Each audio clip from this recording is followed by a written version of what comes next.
Pandemi COVID-19 masih belum berakhir. Bahkan Indonesia diprediksi sedang menghadapi puncak gelombang kedua akibat dari lonjakan kasus COVID-19.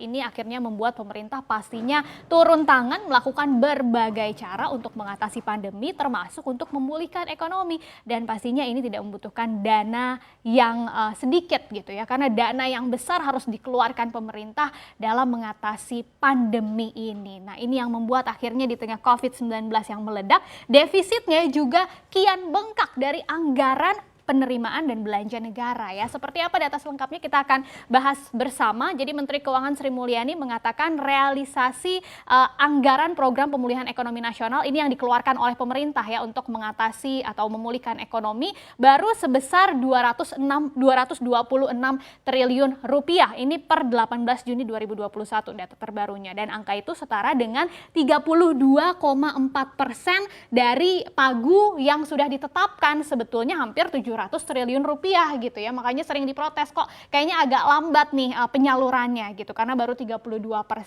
Tapi ini realisasinya disebar untuk beberapa sektor gitu ya. Yang pasti untuk sektor kesehatan dengan realisasi sebesar 39,55 triliun rupiah, ini adalah 22% dari pagu dana digunakan untuk diagnostic testing dan tracing, kemudian termasuk juga pengadaan 37 juta dosis vaksin dan bantuan iuran JKN untuk 1 juta orang. Lalu untuk realisasi dana di sektor perlindungan sosial sudah mencapai 64,91 triliun rupiah, ini sekitar 44% dari pagu, lebih tinggi jadi dari realisasi yang kesehatan, dan ini digunakan untuk beberapa program bantuan pemerintah seperti PKH, kartu sembako, BLT, dana desa, dan kartu prakerja. Selanjutnya untuk dukungan UMKM dan korporasi itu juga mencapai 48,05 triliun rupiah atau sudah mencapai sekitar 25% dari pagu, dan beberapa program di sektor ini itu mencakup subsidi bunga penyaluran KUR sampai bantuan modal untuk para UMKM. Sementara kalau realisasi di program prioritas baru itu sudah mencapai 38,1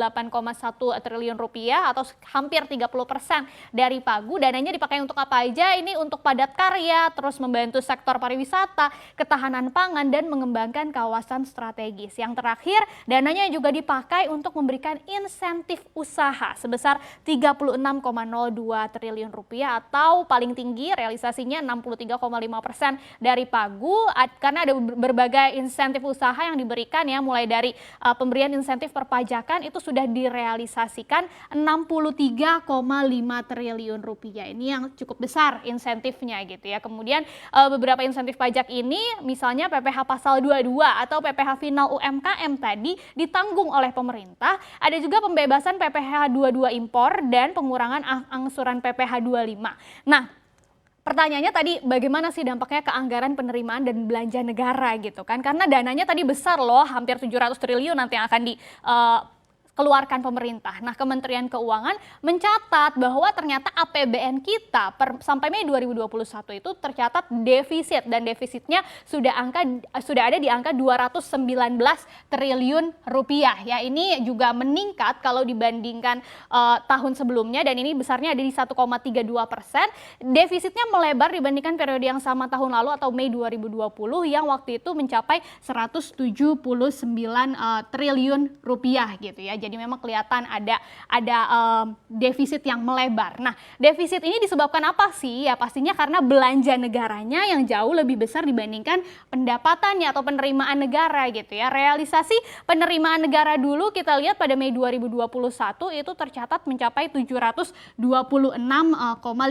triliun rupiah gitu ya. Dan ini tumbuh 9,3% memang dari periode yang sama tahun lalu, tapi penerimaan ini sudah mencapai 41,7% dari target di APBN 2021. Masih ada sekitar 60% berarti harus dikejar ya. Ini terdiri mulai dari penerimaan perpajakan yang kita bayar sebesar 558,9 triliun rupiah atau non pajaknya PNBP itu sebesar 167,6 triliun rupiah. Nah, dari sisi belanjanya yang bikin defisit ini itu mencapai 945,7 triliun rupiah per Mei 2021 ya. Terdiri dari belanja pemerintah pusat atau juga transfer daerah dan dana desa. Nah, kenaikannya lebih tinggi daripada kenaikan penerimaan tadi, yaitu mencapai 12,05% dibandingkan dengan yang tahun lalu Mei 2020 dan ini belanjanya baru di 34% dari target pemerintah gitu ya. Kenaikan belanja ini kenapa sih bisa terjadi ya? Karena memang didorong oleh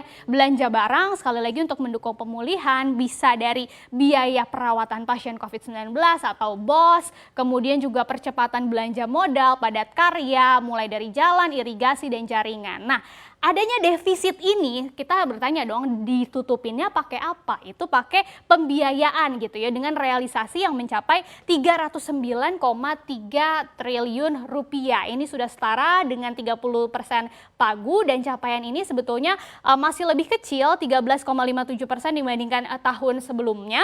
Tapi kalau dibandingkan bulan sebelumnya itu ada peningkatan. Pembiayaan ini ternyata paling besar dari pembiayaan utang yang tercatat sekitar 330,1 triliun rupiah. Utangnya dari mana? Nah, ini umumnya dari penerbitan obligasi atau surat utang, yaitu surat berharga negara, yang salah satunya dari penerbitan SBN yang kemudian diserap oleh Bank Indonesia ya. Ini mencapai sekitar 116 triliunan rupiah, dan dari sini Sri Mulyani yakin nih kalau sekarang kondisi pasar SBN itu semakin stabil dan semakin baik, sehingga ketergantungan pada pembiayaan yang berasal dari BI tadi yang dibeli BI mungkin secara bertahap bisa dikurangi. Jadi sudah mulai bisa mengurangi pembelian penjualan ke Bank Indonesia gitu ya. Nah, kita lihat lagi kalau tadi secara umum saja ini salah satu penerimaan dari pajak gitu. Karena ini cukup besar juga hasilnya dari per Mei 2021 secara total itu sudah ada 459,6 triliun rupiah atau meningkat 3,14% secara tahunan. Ini kabar baik juga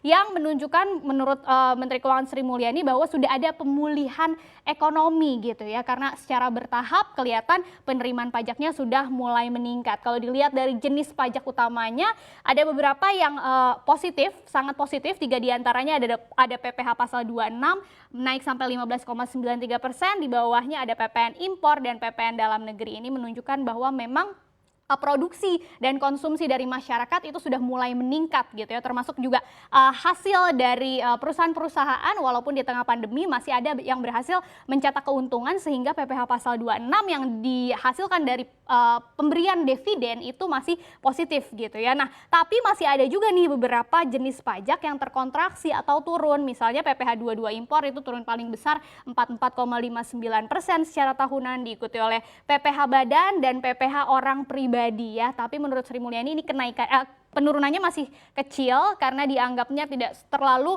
sebesar atau sedalam penurunan di tahun di tahun sebelumnya gitu ya. Nah, secara sektoral mana saja sih penyumbang pajak terbesar? Ini ada informasi dan komunikasi 11%-an gitu ya, diikuti oleh industri pengolahan nih. Ini pasti menunjukkan juga bahwa aktivitas manufakturnya sudah mulai berjalan lagi gitu ya, dan dari perdagangan. Nah, sementara yang terkontraksi ini masih dari konstruksi dan real estate sampai minus 18%-an, diikuti oleh pertambangan dan jasa perusahaan. Ini dari realisasi penerimaan pajak. Di samping itu, pemerintah juga melakukan pengelolaan investasi ya. Ini dari secara total per Mei 2021 itu sudah mencapai 25,6 triliun rupiah, dan realisasi ini meningkat sampai 300% secara tahunan, terbagi ke beberapa jenis ya, mulai dari untuk BLU Elman ini untuk pengadaan lahan karena proyek-proyek sudah mulai berjalan sampai 5,6 triliun rupiah.